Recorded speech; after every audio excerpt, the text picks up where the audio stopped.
to cut you guys off, but Oh, ready yeah. to get started? Okay, I would like to start by thanking everyone for being here on behalf of FedSoc. Today's event, as I'm sure all of you know, will be a debate on the future of the doctrine of qualified immunity between Professor Walker and Professor Green, moderated by Professor Ouziel. FedSoc is an organization that is founded on the principles that the state exists to preserve freedom. Separation of powers is fundamental to the constitutional structure of our nation, and it is a duty of the judiciary to say what the law is. At Temple specifically, our mission is to provide diverse and unique perspectives on the law through debate, and more on Temple's chapter can be found at our website, templefedsoc.org, and I'll put that link in the chat for anyone who's interested to check that out. I've been greatly privileged today coming up to this event to work with the ACS, or American Constitutional Society, 1Ls, to put this event together, and I'm looking forward to working with them in the future to continue the debate on qualified immunity and all the other doctrines that I'm looking forward to debate with them on. And now I'll turn it over to Katerina, the president of Temple's chapter of ACS. Thank you, Tim, and hi, everyone. Thank you for joining us here today, and thank you to our panelists and moderator for being here with us. My name is Katerina Krohn, and I'm a 2L and president of Temple's chapter of American Constitution Society. ACS is the leading progressive legal organization with more than 200 student and lawyer chapters across the country. And we're really looking forward to today's discussion on this important topic. While qualified immunity may have once been an obscure legal doctrine to some of us, it's now at the forefront of many of the conversations that we're having about police accountability in our courts. So thank you to our ACS and Federalist Society 1L reps for putting together this great event today. I'm excited to introduce our moderator for today, Professor Lauren Ouziel. Professor Ouziel teaches criminal procedure, evidence, and civil procedure here at Temple Law School. Her research focuses on institutional dynamics in criminal investigation and adjudication. Prior to entering academia, Professor Ouziel was a federal prosecutor, serving in the U.S. Attorney's Office for the Southern District of New York, and later here in the Eastern District of Pennsylvania. In that capacity, she investigated and prosecuted a wide range of criminal matters, trying cases to verdict and arguing a number of appeals. So thank you for being here today, Professor Ouziel, and the virtual mic is all yours. Great. It's great to be here and to host this, what promises to be, I think, a very interesting and elucidating debate. I'll briefly introduce the two debaters and then I'll let them take it from there. So Christopher Walker is the John W. Bricker Professor of Law at the Ohio State University Moritz College of Law, where he teaches civil procedure and constitutional litigation, among other courses. His research focuses on administrative law, regulation, and law and policy at the agency level. Professor Walker has advised Ohio's senators on federal judicial nominations, and he has served as an academic fellow on the Senate Judiciary Committee. Prior to entering academia, Professor Walker was a civil litigator in private practice, as well as on the civil appellate staff at the U.S. Department of Justice. He has previously clerked for Justice Anthony Kennedy and Judge Alice Kozinski on the Ninth Circuit. Many of you, if not all of you, know our own Professor Craig Green. He's a beloved professor here at Temple, where he teaches civil procedure, con law, remedies, among many other courses. He is both a lawyer and a historian, having received a doctorate in history from Princeton. Professor Green's research has addressed, among other things, the role of federal courts in overseeing the executive branch and the significance of iconic cases like Erie versus Tompkins, one of Professor Green's favorites, in legal discourse. And of course, of particular relevance to today's discussion, he has also done work on issues of judicial activism and interpretation of precedent. Prior to entering academia, Professor Green was also on the civil appellate staff at DOJ. Did you guys overlap at all or no? No, okay, different eras. Professor Green also served as a Bristol Fellow in the SG's office, the Solicitor General's office at DOJ. Previously, he clerked for then Judge, now Attorney General Merrick Garland, and Judge Lewis Pollack. And as you all know, Professor Green is the recipient of a number of prestigious teaching and scholarship awards from the law school and the university. So with that, I will let our distinguished debaters, panelists, whatever we call them, take it from here. Oh, and one more thing, if you have questions, put them in the Q&A. Okay, and I'll see them there, and we'll call on people for questions after our speakers have had a chance to speak. Awesome. Well, this is going to be a lot of fun. I mean, it might be more of a conversation than a debate, but it should be hopefully a lively one. And I just want to say I'm so grateful for the invitation to be here, and you all are so lucky to have these two amazing professors. I've known Professor Green's work for a long time. I followed him at Civil Appellate, and I was looking at Professor Ouziel's work, and it looks super fascinating. One of my colleagues was saying our law school has a criminal law peer review journal, and they were saying, Joshua Dressel was saying that he just loved this piece in the Controlled Substances Act that's coming out. So, or maybe it's already come out, but so just you all are just so lucky to have these two professors here that you can learn from the like. So I'm going to go ahead and share some slides because qualified immunity is complicated. And my goal is I want to, before we get into discussion, I want to walk through, just provide you a little bit of sense of what the doctrine is, how it's evolved, and the arguments for and against. I'll give you my take as well about what we should do with the doctrine. But I want us to kind of get a sense of this. I'm guessing there are a fair number of 1Ls on the Zoom. And one class I teach is constitutional litigation, Professor Ouziel mentioned, and in that class, we spend a month just trying to figure out what qualified immunity is. It's going to be really hard in 10 or 15 minutes to get you to kind of get a good sense about this. But as Katerina mentioned at the outset, qualified immunity has been something that's been hotly debated for decades, quite frankly, among law professors and some policy folks. But it wasn't until really recently that it kind of grabbed the headlines with the killing of George Floyd and the Black Lives Matter protests and the legislative responses that we've had. Qualified immunity has kind of emerged as one of the kind of hot button potential areas for reform of the criminal justice system and the way that police work. And to just give you a sense of where this doctrine comes from, Section 1983 is part of the Civil Rights Act. And we're just going to focus, at least I'm going to focus just on suing state officials and qualified immunity with respect to state officials. There's a parallel doctrine for suing federal officials that we can talk about later, but I'm going to really focus more on state officials because that's where most of the debate is today in Congress and in policy circles. And where we find this doctrine, or at least where we have it, according to the Supreme Court, is under Section 1983. Now, so Section 1983 of the Civil Rights Act allows for an individual to sue a state officer for monetary damages for violating the constitutional right. And the statute, in my class, I spend at least one class section on each underlined word here. But the statute says that every person who, under color of state law, deprives some of the rights, privilege, immunities of the Constitution and laws, shall be liable to party in an action at law and suit in equity or other proper proceeding for redress. And so it's pretty broad.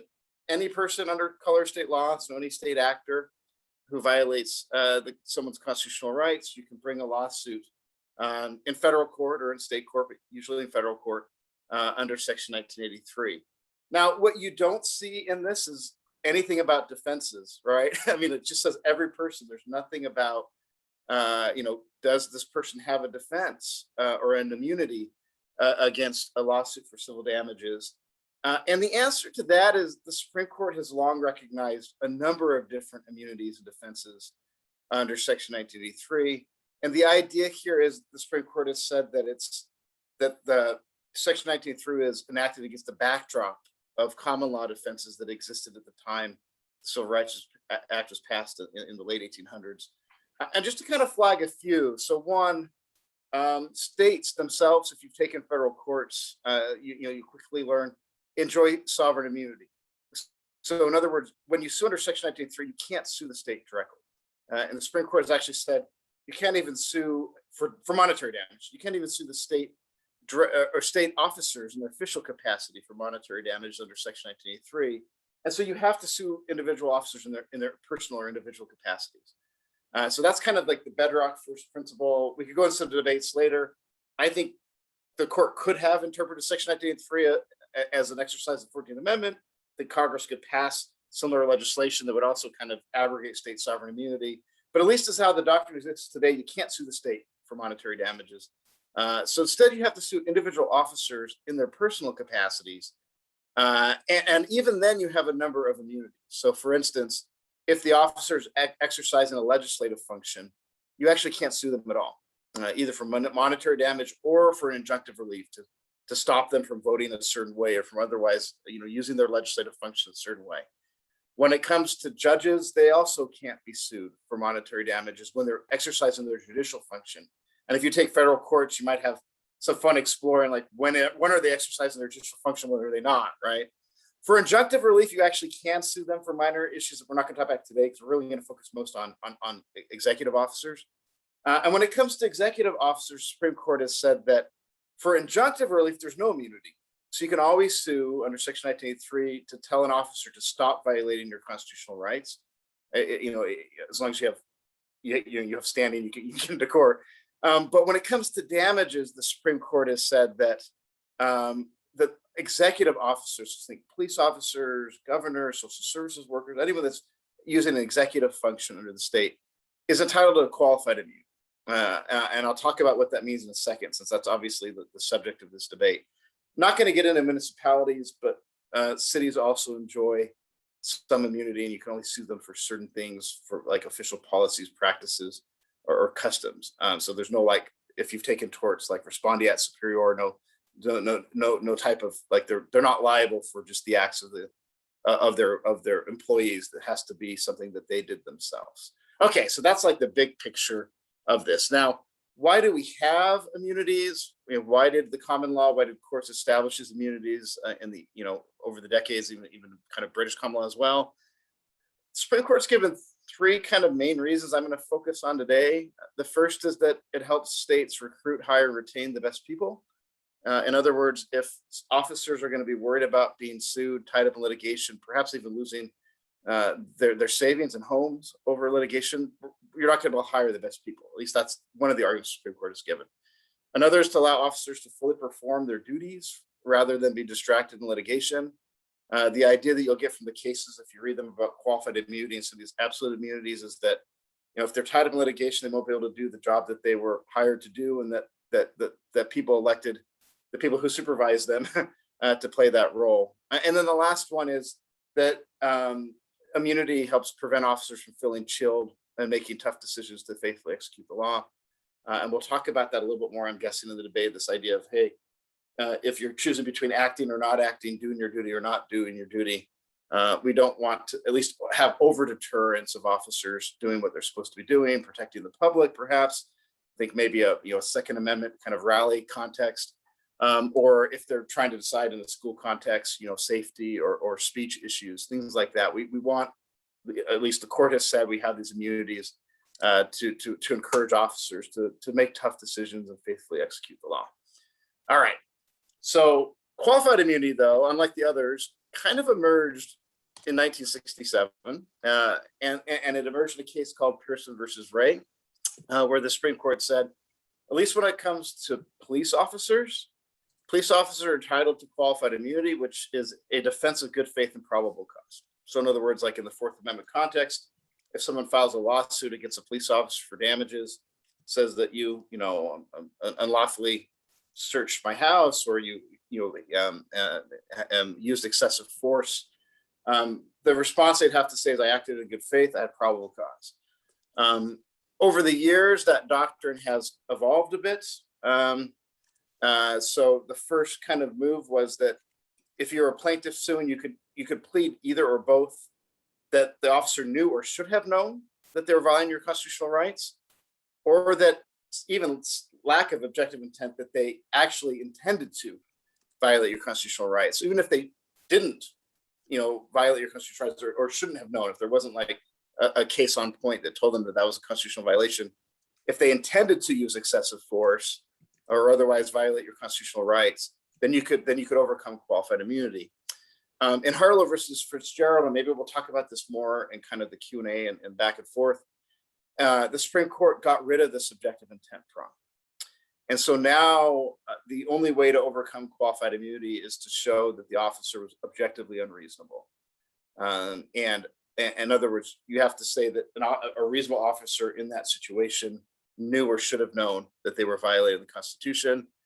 What does knew or should have known mean? Well, that's where we get to in Anderson versus Creighton, that they say that the objective reasonable test today, the Supreme Court has said, is that if the officer has violated clearly established rights. And so for those of you who have followed this debate will probably have seen that, you know, the main issue you have to do for your plaintiff is identify a Supreme Court case or a case that is binding in the circuit where you're bringing the lawsuit that says that that is a constitutional right or that that is a constitutional violation. And this has led to some of the really ugly headline grabbing cases where courts say, you know, there's a difference between the size of a dog and excessive force, or there's a difference between, you know, they really split hairs and find that it's not clearly established because of minor differences in what the case has said before.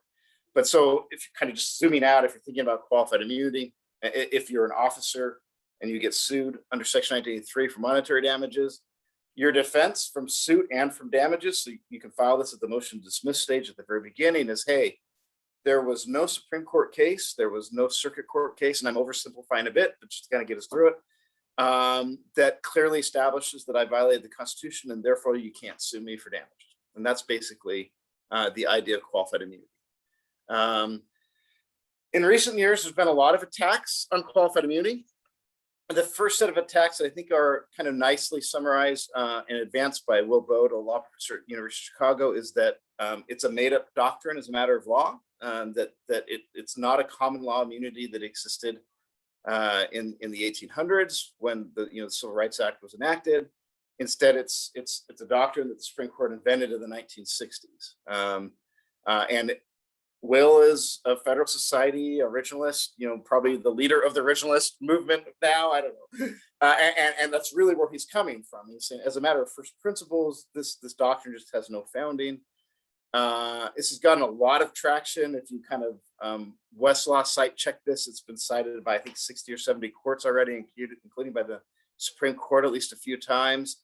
And it really is his work, I think, has become kind of the main legal argument against qualified immunity. Now, I don't want to discredit the dozens of people that said similar things before him, because there were, but I think the fact that he was an originalist, kind of more viewed as more conservative scholar, got more traction along these lines. I got roped into this. Is probably why I was invited to speak here. I'm an administrative law scholar. I don't do a lot on qualified immunity, but I'm guessing someone at Temple Googled and said, who defends qualified immunity? And it's me, I guess. Like, I'm the only one that's written a qualified defense of qualified immunity. And our response to Will, which for some of you may not be very satisfactory, and for others it might be really satisfactory, is stare decisis. That's our main response. And in other words, this is a doctrine that the Supreme Court recognized at least since the 1960s. It's repeatedly recognized since the decades since. Justices on all across the ideological spectrum have signed on to very aggressive approaches to qualified immunity. And so the court shouldn't lightly get rid of it. Now we are having like big stare decisis talks right now. We're talking about Roe v. Wade. We're talking about all these kind of constitutional doctrines and whether to get rid of them or not. And what I want to say here, though, is this isn't just normal stare decisis. At least that's what Aaron Nielsen and I argue. This is statutory stare decisis, which the Supreme Court has said has extra weight. And the reason for that, and my kind of big take and big message for you today, is that when a court is interpreting a statute, it should seldom ever retreat on a statutory interpretation, because Congress can do that. It's a matter of kind of respecting the branches of government and letting Congress, fix errors if there are errors or if there are policy differences along these lines. And in this case in particular, this qualified immunity has been around, as I mentioned, since the 1960s. Congress has actually amended Section 1983 and Section 1988 since then and never touched qualified immunity. Congress has actually enacted qualified immunity in other statutes with respect to other types of liability for federal officers. So it knows qualified immunity exists, and arguably it's legislating against the backdrop of qualified immunity. And so we think this is a particular strong case of where statutory stare decisis should play a pretty big role. Now, you're probably hearing, we could have a longer discussion. Like, I tend to be a pretty Burkean judicial conservative. I don't think courts should do a lot. I think they should really, try to do a more minimal approach than a lot of others, which I know is not in vogue with a lot of FedSoc judges these days that tend to be more like Justice Gorsuch and very libertarian. But that really is kind of our core defense. Now, beyond that, I would just say that Aaron and I think the history of government immunities is a lot messier than Will does. We don't think it's as clear cut in the 1800s. Congress had recognized a number of different types of immunity for executive officers that looks like executive immunity. The court had also recognized a number of immunities for executive officers. We don't make the strong argument that what we have today was in the 1800s, but we had something a lot more like it than Will thinks. And I'll save the other two arguments later of, like, if we're going to return to first principles, you might have to do some other things in Section 1983.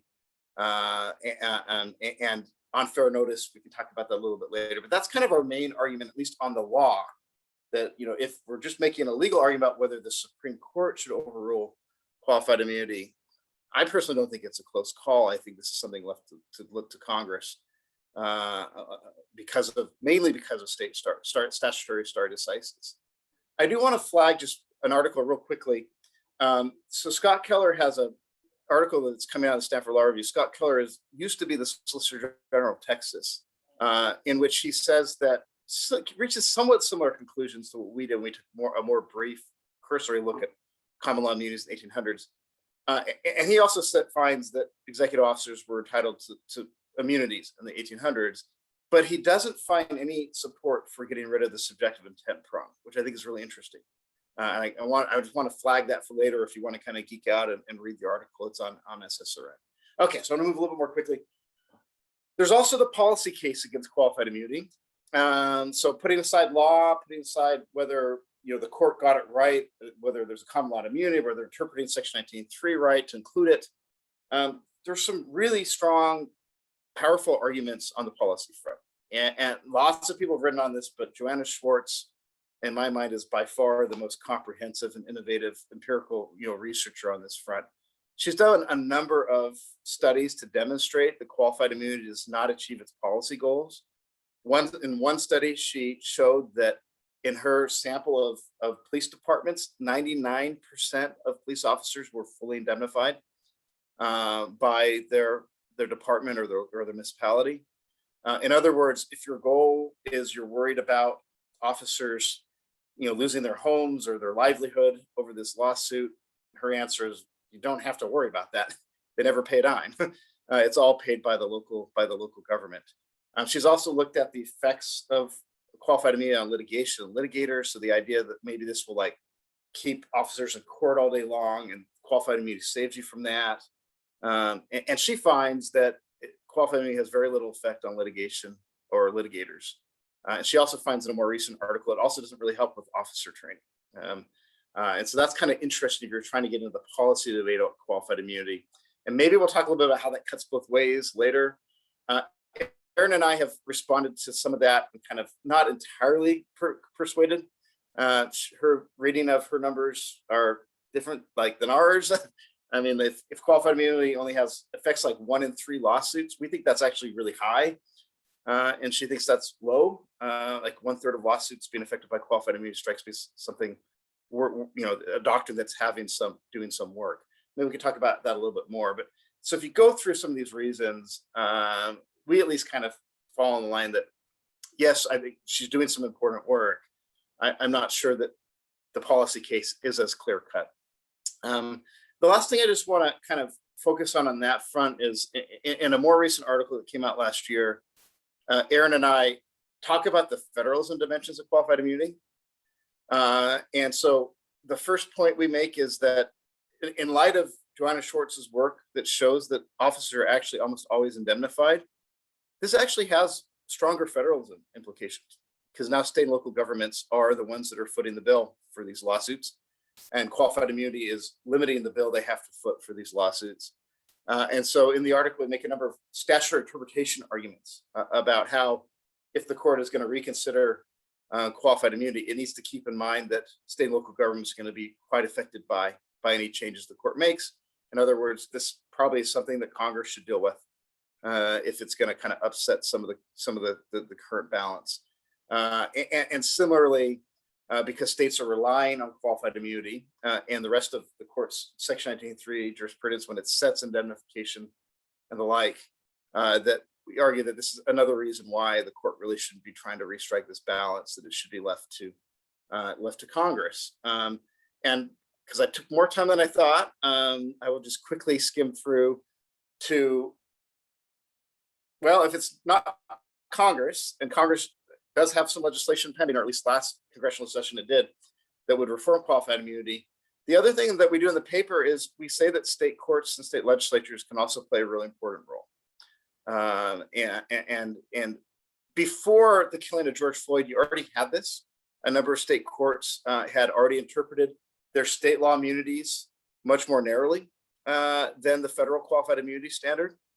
Some states like California had actually removed all immunities for certain police officer actions. And then after the killing of George Floyd, you've seen a rise of this. Colorado's done some dramatic reforms to how you can sue police officers under state law for liability.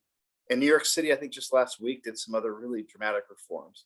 So there are things that we argue that like states should not wait on Congress, that they can also do that. And then just the last thing is, if we do go to Congress, there are a number of different ways you can do this. You can get rid of qualified immunity for everything, as the Amash Presley bill suggested last session. Or you could do what the Democrats in the House suggested, which was just to get rid of it for police officers. So not for social services workers, not for public school teachers and the like. I have some other suggestions I've thrown up on the blog of, if you want to like do something that might get some more Republican support, there's some other things that you can do. And the thing I just want to end with is, in the last few months, the Supreme Court has actually sent some signals that, not that they're interested in overruling qualified immunity, I don't think they are, but in actually making it a weaker doctrine. And one thing that they've done is they have, in a number of summary reversals, not even like they didn't hold oral argument on these, they have reversed, for instance, the Fifth Circuit and said, hey, you don't need to have a case that's identical. Like, you can have a case, a judicial decision that at least provides fair notice to the officer, as long as it's fair notice, as long as the officer would know from reading that case that their action, although not identical to the action in that case, is similar enough to be a constitutional violation that you don't have qualified immunity. And I think if I had to kind of predict where the court is going, I think that's what we're going to see. If I had to predict where Congress is going, it really depends on whether we keep the filibuster in the Senate. Maybe I'll just stop there and turn it over to Craig. Great. I'm really grateful to be here. I think everyone can see Chris's expertise on this issue. He's a real national leader. I'd read the Notre Dame Law Review article, but I think there's a lot more for me to check out. I also want to make sure and say thanks very much to Lauren for such a kind introduction, and to everyone else for putting it together. It's true, our time is a little short, but I just wanted to warn everyone that I'm going to play entirely against type for any folks who have the misfortune of being in my class.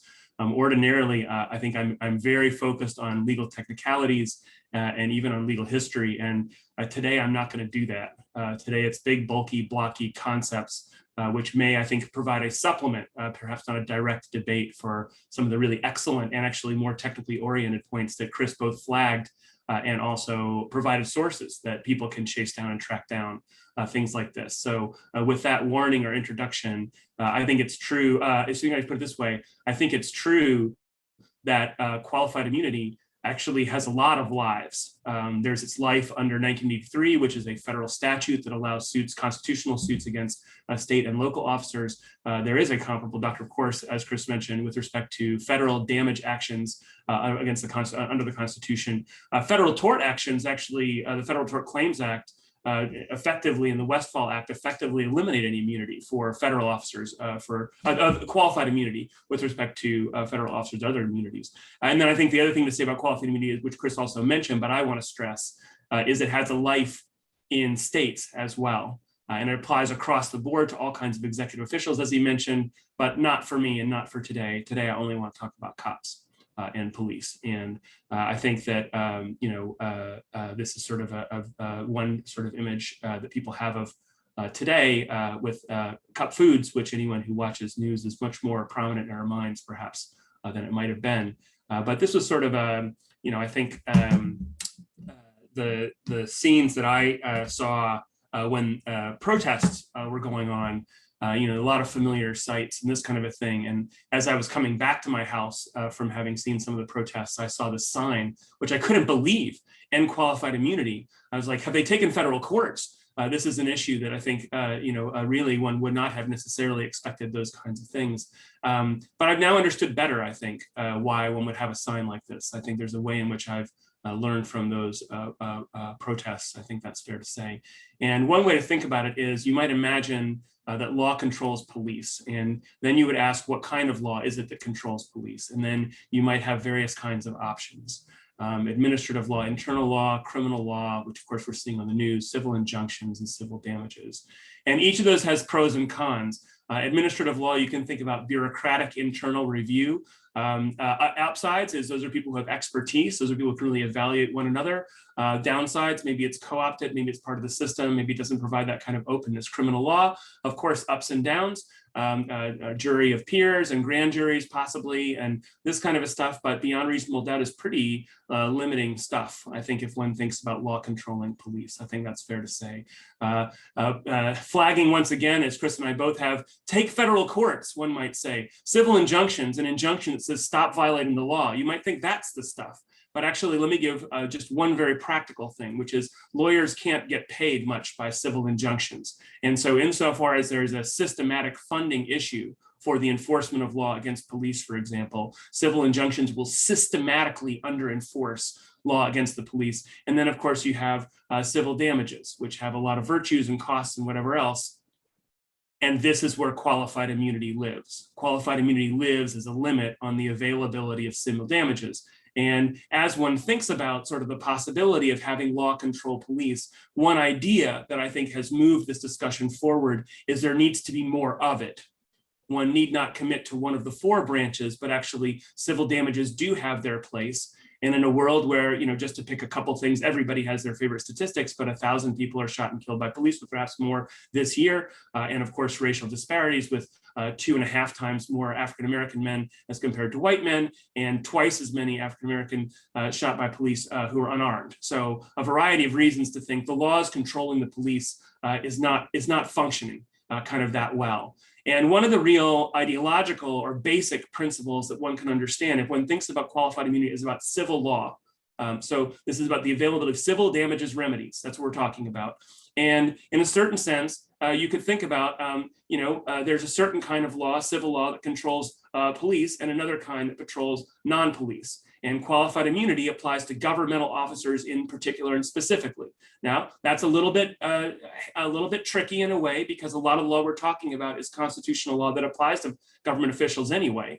But I mean to stress, one of the things that, I remember when I was a law student, I was super upset about qualified immunity, and it was on this kind of an idea. I couldn't believe that one would say that government officials were violating their legal responsibilities and then say, yeah, but immunity. Yeah, but it wasn't clearly established. And so I think there's this idea that qualified immunity resonates with people, that you could find someone had violated their civil law responsibilities and nevertheless not award the kind of remedies that would apply to other people and entities who violated their civil law responsibilities in damages suits. And I think there's this sort of inequality feel, if you want. It's not 100% fair, but I think it does account for why some number of folks are upset, even just law students, or maybe it was just me who was upset about qualified immunity back in the day.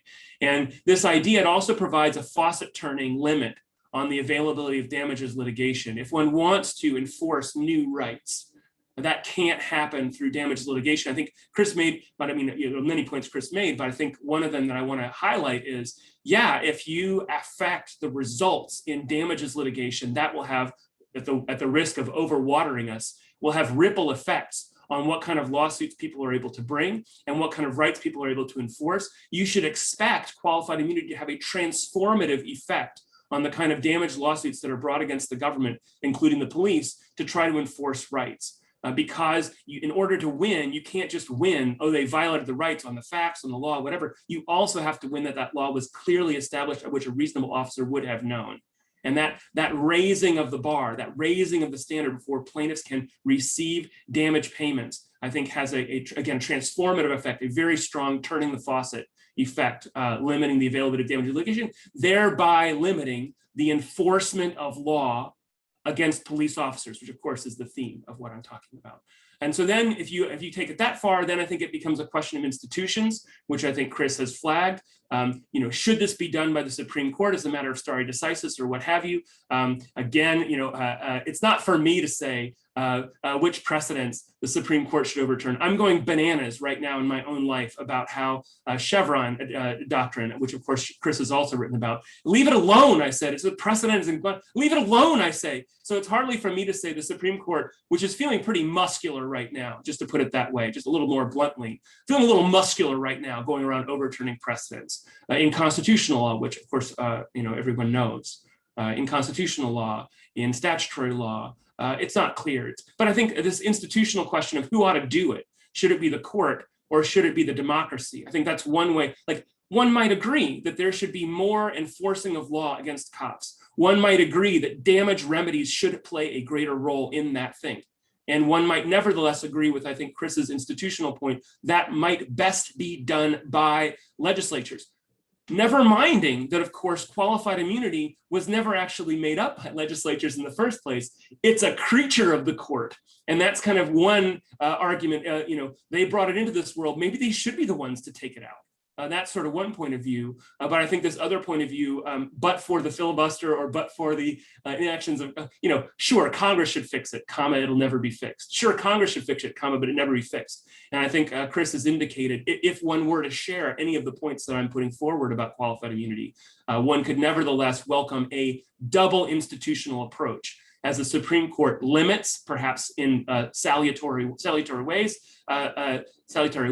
limits qualified immunity without destroying it, and perhaps, let's just say perhaps someday, somehow, Congress will get to doing the kinds of things with qualified immunity that perhaps some number of folks would think that it ought best be done in 2020+1, as compared with this doctrine created in the 60s and 70s, an awfully long time ago, not just for police institutions, but also for the kinds of values and the kinds of remedies and the kinds of rights that might be important to be had enforced these sorts of days, if we could put it that way. And then the other question, of course, being sort of to think about whether it ought best be done kind of at a state level or at a national level, because I think that's another important point to emphasize, that states, of course, have their own qualified immunity doctrines. They have their own constitutional rights and other types of remedies for controlling the police. And so even if one cannot imagine a functional Congress, can you? But even if one cannot imagine a functional Congress, one might imagine state legislatures, as I think Chris also mentioned, as they have state legislatures have, and state courts as well, have taken some steps to either mend it or to end it. And I think these are sorts of some of the ideas of the stakes of having qualified immunity as a doctrine. Again, just stressing for people who are not that familiar, a doctrine limiting the availability of damage lawsuits against governmental action. And again, maybe that's not a central point for that many law students, but it makes a huge difference for practicing lawyers. It makes a huge difference for institutions who have to pay these largely the institutions are the ones who have to end up paying these sorts of things. Kind of one last point, I think this is my last point, on the subject of incentives, which I think are some of the practical arguments that I just sort of jotted down in the course of listening to Chris. Maybe you folks did as well. There are these arguments about how qualified as immunity is important because of hiring. It provides, it takes away that more incentives or makes it easier or less costly to hire folks because they don't have to face these massive damage threats or whatever. They go out and do their jobs instead of hiding under their desks because, they're not sufficiently encouraged or motivated by their salaries. And so if they had to choose between going and doing their jobs and getting sued or not staying at their desks, they would stay at their desks, and decreasing litigation costs, and then also state budgets. I think these are some set of the financial effects of having a robust qualified immunity doctrine. Of course, any incremental reform of qualified immunity will change those incentives and so forth. And the thing that I'd want to say about the incentives argument, which is another one that I sort of struggled with when I was a law student back in the 1850s, is that I think this is a terrible way. If you think of it this way, this is a terrible way to fund the police. It's a terrible way to fund the government, but isn't it the worst way to fund the police? To squash otherwise meritorious damage suits of people who are victimized by the police in order to make it cheaper for the police to hire people and to have police go out and do their jobs because they are underpaid, which they may well be, if I don't mind saying it on a recorded call. But like one way or the other way, whatever one thinks about police salaries and the proper funding and the hiring mechanisms, this is a terrible way, maybe the worst way to think of solving a fiscal problem of one doesn't hire and pay police officers, a terrible way. And furthermore, if one wants to destroy any litigation costs in this great litigious nation, I mean, who's it for law professors to say you should reduce litigation? But in a sense, isn't this the worst litigation to squash? The kind that is helping to discipline entities and institutions and officials who are, to all available evidence, not sufficiently disciplined and not sufficiently controlled in the status quo. So I think these kinds of arguments about law and economic arguments that I think have been very prevalent for a very long time, and I've offered by the court, Chris didn't make them up, of course, this is very prevalent in Supreme Court litigation, but I think the jurisprudence. But I think these end up looking like terrible arguments now. And I think the idea of having state budgets dedicated to avoiding costs of police misconduct, I think it's the wrong approach. And I think this is why one can be a little more hopeful that some level of democracy may be led by protesters with signs that say, end qualified immunity. The sign maybe wasn't quite sophisticated, reduce qualified immunity. Anything qualified immunity. I think that's the story. Do something to qualified immunity. And I think those kinds of ideas, operate pretty strongly, even in a world where I think the legal technical arguments can be pretty sophisticated and difficult. But I think there is a real blunt instrument, to use it that way. I think really arguing against qualified immunity. And blunt instrument apparently is what I am on this fine afternoon. So I'll stop there. Okay, well, thank you both. That was super interesting. I actually just want to pipe in on one point that you mentioned, Craig, on the sort of conceptualizing different ways that law controls police. And on your criminal point, I think you were talking about criminal prosecutions of police, right? Okay, so, but we can also think about, right, the exclusionary rule and the use of the exclusionary rule to regulate police. And one thing that I think is interesting that I always ask my students to consider in my criminal procedure classes, the way the court itself has talked about thinking about the exclusionary rule vis-a-vis 1983 and thinking about these things as two alternative remedies. And in MAP, when it expanded the exclusionary rule to the states, one of the reasons it did was to say, well, these the damages cases are not so easy. And when it's limited the rule as it has enormously contracted it in more recent years, one sort of play it's made as well. We now we have 1983, and there are these civil options, and of course the dissenters say, well, yeah, but you've completely emasculated 1983 through qualified immunity.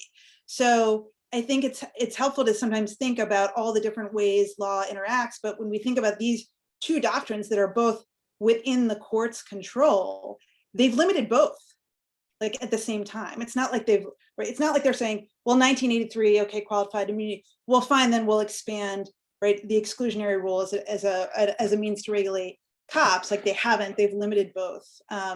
And so that's, I think, also just really difficult to when we think about law that regulates police. Okay, so we have just a couple questions here, but time for more. So if people have more questions, definitely put them in the Q&A. All right, first question is from Eric Grady. I'm wondering what the panelists make of the evidence that Justice Douglas pointed to in his Pearson dissent, that in passing Section 1983, Congress intended a literal meaning of the statute, quote, every person, that even judges would be subject to lawsuits.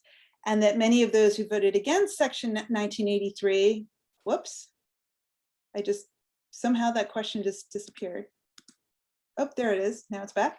Many of those who voted against Section 1983 did so because it did not include an immunity defense.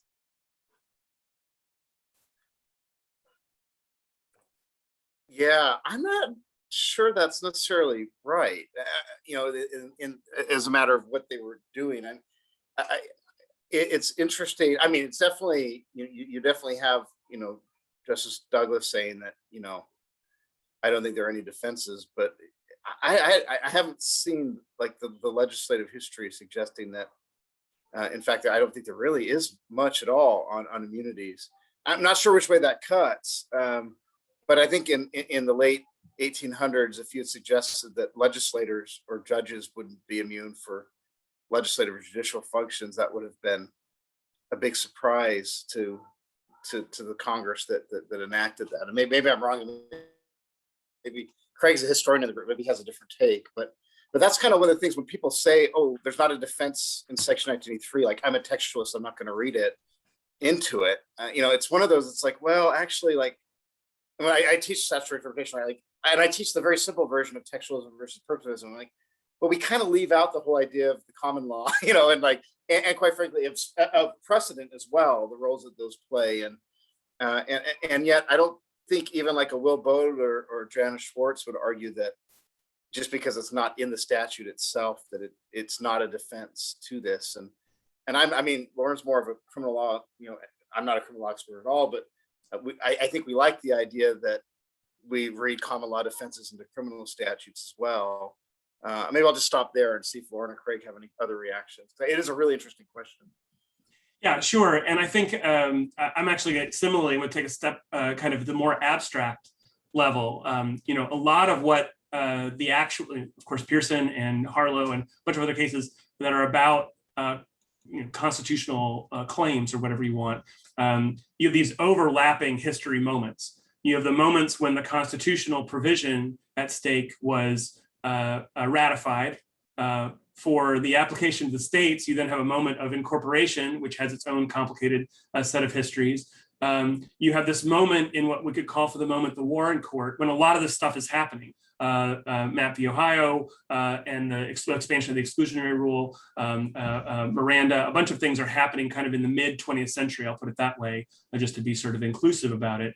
And then limits accompany kind of at the same time. If you look at this from a timeline perspective, and then you have a really strong conservative turn to the court that is basically continued unabated to the present day, that, as Lauren put her finger on, has reduced the enforcement of thought to be these overexpansive criminal procedural rights in some wide variety of contexts. So you have this really potentially cacophonous and dissonant set of historical moments that people are trying to place into law. That's, I think, what I would say. So the question, are you being true to the legislative history of 1983, or are you being true to the application of that in Monroe v. Pape in the 1960s, or are you being true to the precedents that have happened since 1960? I mean, that's only 50 years. What's 50 years among friends, So sort of what counts in sort of precedents or statutes or this kind of a thing. And so that's what I mean. I think for people who are really concerned about the legalism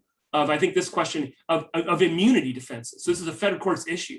And one of the first things that happens in the Fed court class is you realize that nothing is like it seems. Like, that's one of the things that makes it such a horrible class, is none of the statutes actually work quite the way they were. And the integration of common law doctrines, along with other things, and constitutional principles in Article 3 and legal process, like the whole mess, like it's a terrible class that I love teaching. But I think this is the thing, is I think, I think no one should, it's my opinion, I think Chris would agree with this too. I don't know how good we're doing fighting here, but I think that I think no one should think one would find the answer to qualified immunity in one set of legal materials, because actually so many institutions are layered and intermingled over such a long period of time. Simple text of what? I think that's a real question, and of course, Lauren was alluding to, once we get into questions about the exclusionary rule isn't in the Constitution either, but it's not out. So the sort of what to make of questions of silence is a matter of textualism in these very real world, operationally, institutionally layered circumstances. I think it's enormously complicated, but I wouldn't pretend to opine about William O. Douglas, except some people do call him the anti-judge. So I just say that. All right, now we have a lot more questions. From Moira, is it still statutory stare decisis in the federal Bivens context? No, not at all. So almost everything I said has no bearing on Bivens. If you want to dive into that more, Catherine Mims Crocker has an article where she argues that separation of powers should matter for keeping qualified immunity. I mean, there you're more. I'm not even. I guess you're in the constitutional stare decisis world, although it's really a common law cause of action that the court has recognized. But in my view, they have much freer hand. The court could to refashion it to get rid of it. You'd be dealing more with general principle stare decisis. And usually the answer to that is, since Bivens is about to be destroyed anyway, like who really cares? So there's that. And the other thing, which is, although there's a parity between these doctrines and state level also, there is a parity, a harmony sometimes, or perhaps a dissonance. Of course, the similar issues like the federal law enforcement in the big world is a really small thing. And so the things that really matter in some sense are, which Chris is absolutely, if you only focus on one thing, you should focus on 1983. Yeah, I was just going to say that. Yeah, the feds have almost a nil policing footprint, right? The border stuff is pretty scary, though. Some of the cases on the border with, I don't know, just throwing that out there. Yep.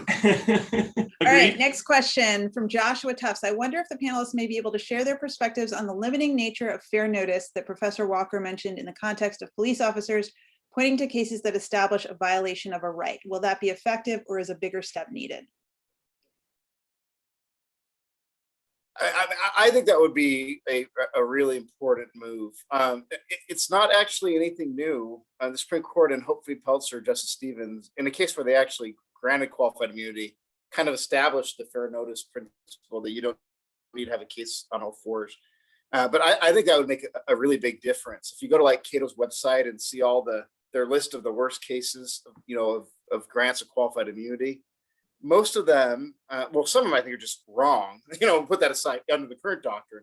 But I think most of them, of the worst cases, are ones where the court is splitting hairs in ways, lower courts are splitting hairs in ways that I think are really, really unreasonable. And if the Supreme Court reinvigorated, hopefully Pelzer fair notice, I think you'd have the worst, a lot of the worst cases would be coming out the other way. And then more importantly, I think it would affect the dynamics of police officers on the ground and of plaintiffs' attorneys bringing lawsuits.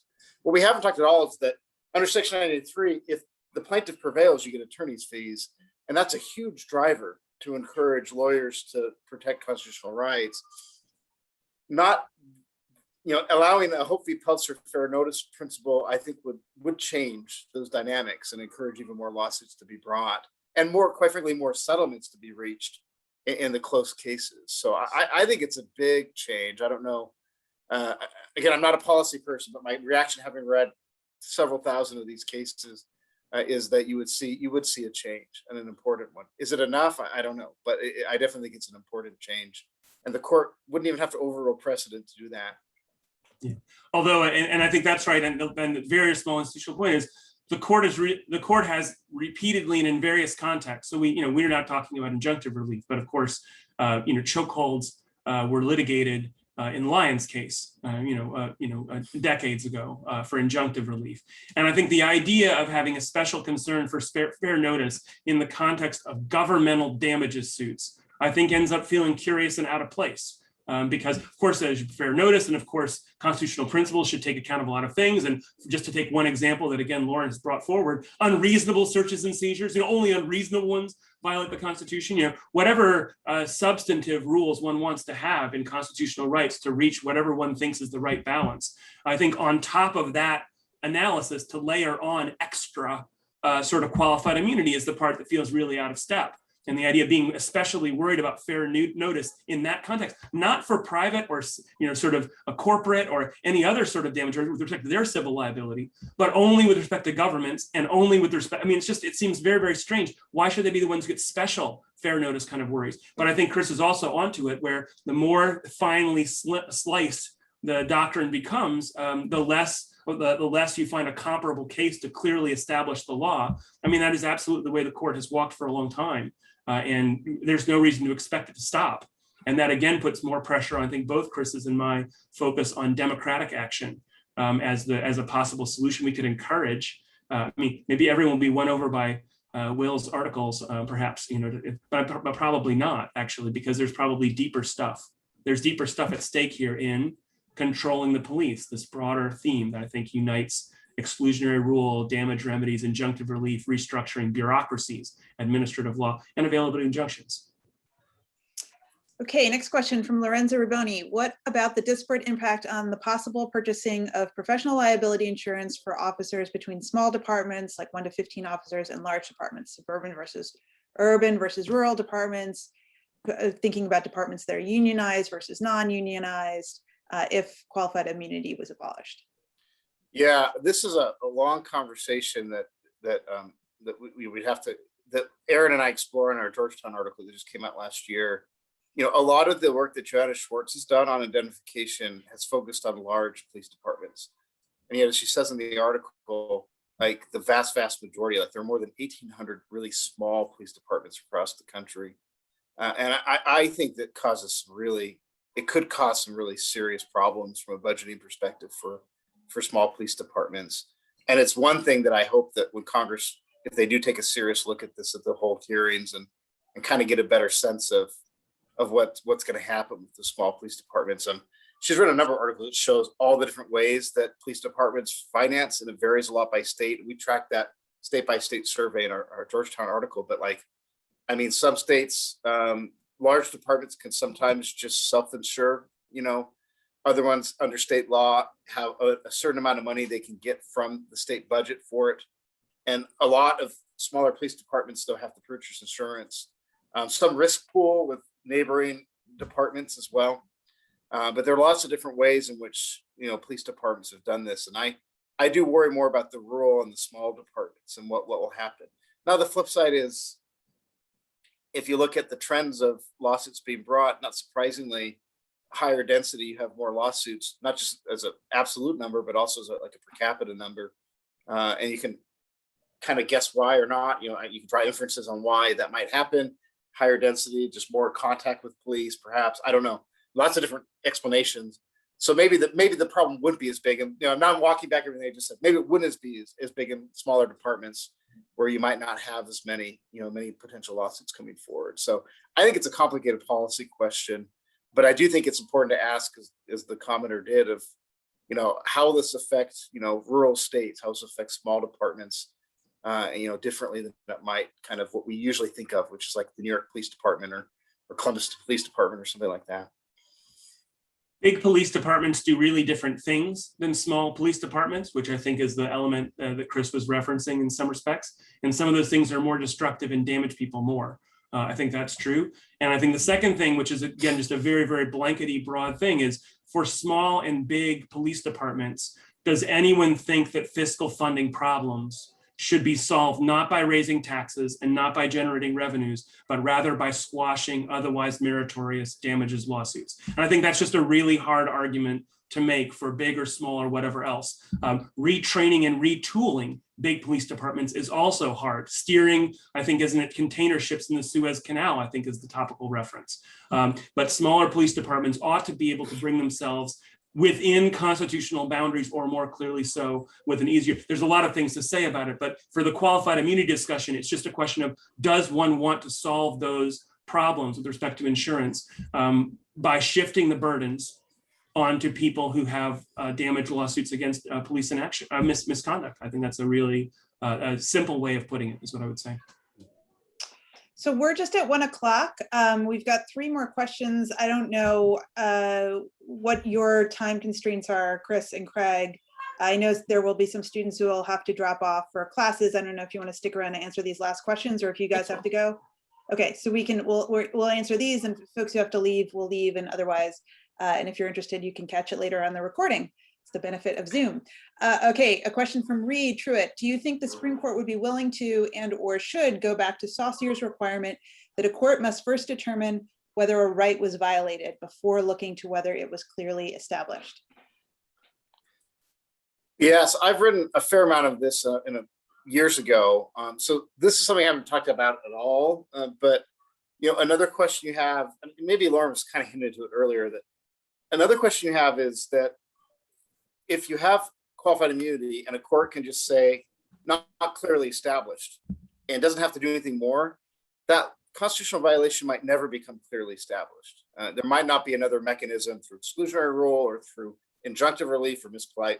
And the court's worried about this. So about early 2000s, I think maybe it was 2000, the Supreme Court said, we're announcing a new rule. And when it comes to qualified immunity, courts, you first have to decide whether there's a constitutional violation.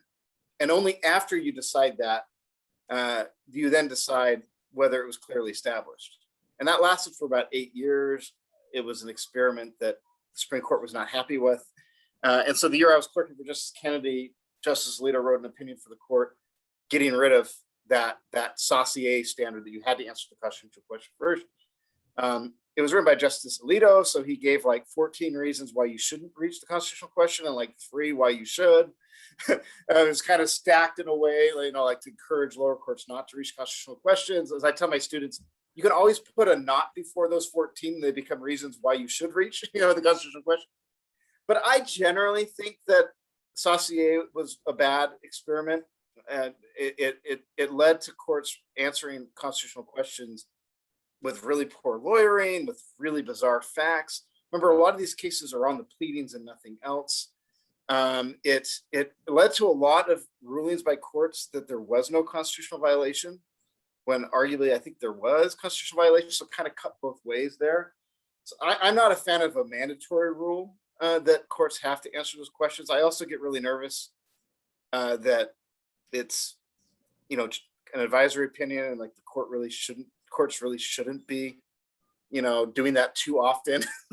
On the flip side, though, I do think constitutional stagnation is a legitimate issue, and that if I were writing Saucier, if I were writing the Pearson decision over Saucier, I would have written it differently than Alito. I would have said, these are the 20 reasons why you should reach the constitutional question. Here are the 3 or 4 reasons why you shouldn't.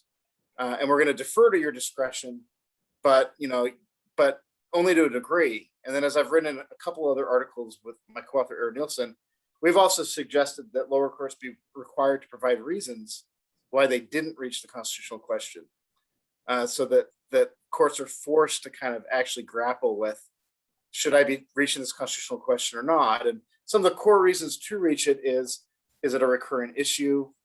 Is it novel? Is it going to come up again in another context? Like, those are really important cases where officers need guidance. And so if you want, not that you want to read it, but a couple articles on Pearson and qualified immunity, the new qualified immunity, we explore a lot of this. And I think it's a piece that came out in USC, maybe, I don't know, 5 or 6 years ago. But I love this topic. It has some administrative law, discretion stuff in it as well.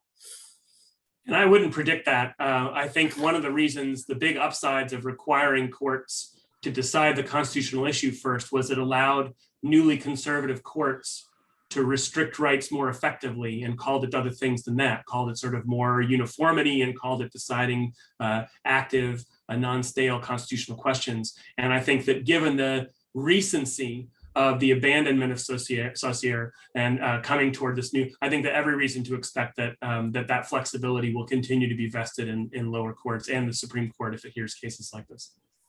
Yeah. Okay, next question. I'm curious what your thoughts are on Taylor v. Riojas. Does this signal that the Supreme Court's willingness to step in, given the varying paths the circuit takes? Can we read the tea leaves of this flowing outside the 8th Amendment and prisoner litigation? Yeah, so this is the case I mentioned. This is the summer reversal of the Fifth Circuit, where they cited Hope v. Peltzer and kind of applied the fair notice requirement. I tend to be in the overreading camp.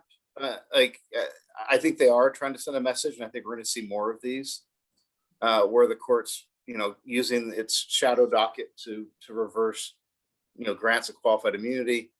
For those of you who are kind of watching, back in June of last year, there were like 11 petitions pending to overrule qualified immunity. And the Supreme Court got rid of all of them after holding them for months. And so a lot of people kind of felt like, oh, they're done. And I think that's probably right. They're done on the idea of overruling qualified immunity, but I really do read that Riojas decision as a signal that they're interested in narrowing qualified immunity. And so I expect them to continue to do that. I'm hoping they do, but I probably overread it. I hate to just take one data point and run with it, but I kind of am. Yeah, the future is not now, and there's so many tea leaves to read with the future of the court and this sort of stuff, especially with the newest appointment changing, in some sense, potentially changing everything.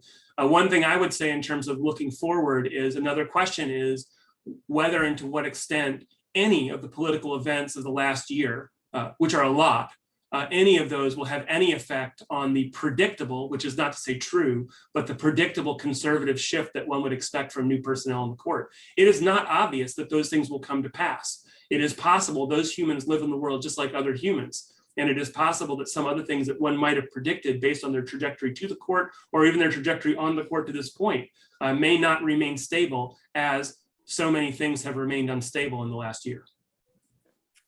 All right, last question from Madeline Carenti. Is there a way to dilute the power of qualified immunity from the bottom up?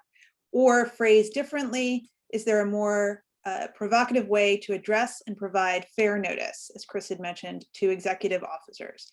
I am wondering if this is an issue state and federal AG offices can train and develop a more comprehensive plan to address in light of recent socio-political developments. Yeah, this is for me. If I were like a scholar in this area writing regularly, this is where I would be at. Is like, what are the other ways that you can do this from the bottom up? We've talked a lot about how states can change their own state liability laws, but there are lots of other things that states could do. You can imagine progressive prosecutors, deciding to waive qualified immunity. You can imagine indemnification schemes where, under the indemnification scheme, the officer, the contract, they agree that for certain things they're not going to raise qualified immunity. Be really interesting to see, right? At the federal level, we're not just talking about state, but like with respect to federal qualified immunity, there are things that you could do to kind of affect how that goes on. And of course, there's always training issues. I guess my kind of big question, and I'm just not a criminal justice expert, but I wonder like how much of the qualified immunity, like it being at the forefront of like place of criminal justice reform, like if in a world of limited resources, that's really where we spend it. You know what I mean? And maybe we don't have a world of limited resources, and that's the answer. But I kind of wonder, is it police unions that we should be kind of dealing with? Is it other ways of kind of getting, repeat offender cops from being rehired by other, police departments? Is it? I just kind of wonder among the priorities of issues that we would, spend time on to address, quite frankly, the killing of George Floyd and so many other incidents like that. If that's it, I guess on the flip side, though, with Mike, and I'll kind of end on this, and then Craig can have the last word. My kind of libertarian policy instincts are, when it at least comes to excessive force, the biggest nightmare for me is as a kind of libertarian policy, it is in the dark of the night, a police officer pulling me over, or my kids over, or, and it's the exercise of government power when there's no one watching that really scares me, right? And I hope that if you didn't already appreciate this before the killing of George Floyd, that my fears are so different than others' fears that have, and I think that for me is the core of the qualified immunity debate as a policy matter when it comes to police and excessive force and searches and seizures really comes down to do we really want to give the benefit of the doubt as a policy matter to a government actor on the side of a highway where no one's watching, especially when we know that there are disparate impacts based on race and other factors, or not, right? And I really do think that's the debate on that front that, that keeps me up at night and makes me, want to think as a policy matter, what's the best path forward. Yeah, if you think of qualified immunity in a narrow sense as just a judicial doctrine that governs damage suits, then I think then it doesn't look that bottom up necessarily. But I think if you look at it as one part of a portfolio of controlling police behavior, then of course there's a million different ways to have bottom up reforms. And I would suggest actually this panel for me is part of that experience. I think the efforts that are transforming police departments across the country and struggling to transform them are all products of bottom up, multi-institutional pressures and changes. And so the thing to stress is it's going to cost money no matter how you do it. The best way to have the money spent probably would be one of two things, either to fund non-police organizations, which would be outside of police unions, for example, and be subject to different constraints and have different capacities and different cultures. That's one thing people are talking about. Another thing to talk about is reforming police institutions themselves, which I think Chris had mentioned. Part of that is about changing leadership, and part of it may be about renegotiating with unions, but part of it's about spending money. Part of it's about spending money to try to inform and train officers in order to stop the kinds of abuses and change cultures, which is not free to do. And so that'll be for big police departments and for small police departments, and one's over here and one's over there and all over the place. I think there's some very strong idea that a lot of money and a lot of effort is going to have to be spent. But surely, for sure, I completely agree with Chris, although I'll phrase it differently. If anyone thinks that qualified immunity is the only thing anyone should be talking about with reforming, that would be the wrong message to take from any of the debaters in this process, I think. But to say that it's not part of it, I think there are lots of pieces along the way that you can put together, that I think you'll see it is part of it. And of course it's part of it, since there are some people, potentially innocent people, that's why they don't get exclusionary rule remedies, potentially innocent people who may not have the many myriad requirements for injunctive relief. And may not have enough political power to actually get their cause heard in Congress or even in a state legislature, but maybe courts exist for those folks if they can find lawyers. So funding legal organizations, funding bureaucratic restrictions within police departments, supporting candidates who are committed to police reform of various kinds. These are all bottom-up things. In fact, there's a real question whether anything has happened that hasn't been bottom up in this area. And I think that may be a good place for our remaining few participants, God bless them, to sort of take with them on the way out of the debate. Yeah, I would third what has been said on that, and just add that, I think in general, also the focus on constitutional law, whether we're thinking about it in terms of criminal litigation or civil litigation, is quite limiting too.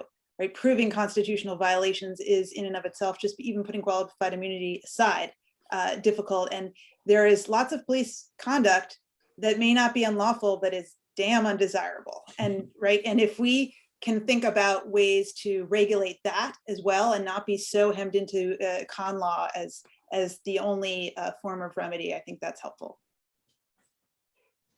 Yep. And with that, I'm going to thank you all on behalf of FedSoc for coming out today. And thank our speakers for the really illuminating discussions of the doctrine, and hopefully this informs the doctrine and our continuing debates about the doctrine. And I hope you all have a great day. All right. Thanks so much. Thanks all. Bye-bye.